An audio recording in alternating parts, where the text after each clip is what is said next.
Hello, this is Pradeep Kumar, and thank you for giving me a chance to make a recording for you about contact form and newsletter demo.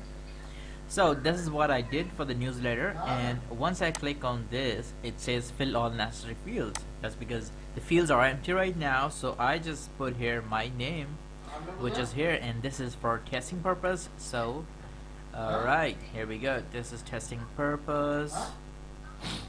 Alright, and this is a field for email address. So for now, let's say this is my email address, and this is message field. So I just put a demo content for here right now and just put a send button. This says thank you for contacting us. So that's what I did for the I found working.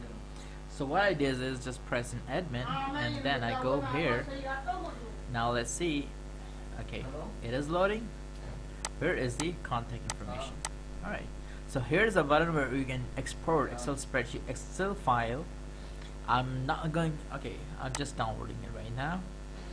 Alright, here we have, and then I'm not opening this spreadsheet file just because my system is very slow right now and this recording software is working, so it will take more longer, or maybe my laptop got stuck, might be stuck, so that's why I'm not opening this file, but it is working fine. I might give you a screenshot later, but this is for now.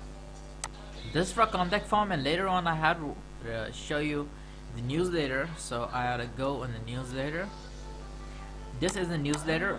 Alright, so right now because I was testing and I need to type all the time, so that's why I just put an email address manually over here, but it is working. So once I input this field, it says fill all necessary fields because we had to fill it out.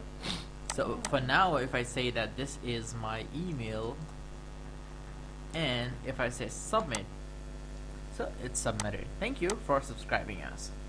Now if I look at the admin panel of this, so I need to go here, admin/newsletter, and when I go here we can see all the subscribers over here. And once you click on export, it also exports the spreadsheet file. I'm not gonna open this just because my system is very slow. So that's for now. That's all what I have did. I didn't create a login system because that's just in a script, so people will integrate in their own system. So that's why I didn't create any login panel or some sort of this. I just created different pages, and people can put the script and apply it in their own system. So that's what I have did. Thank you very much. See you there.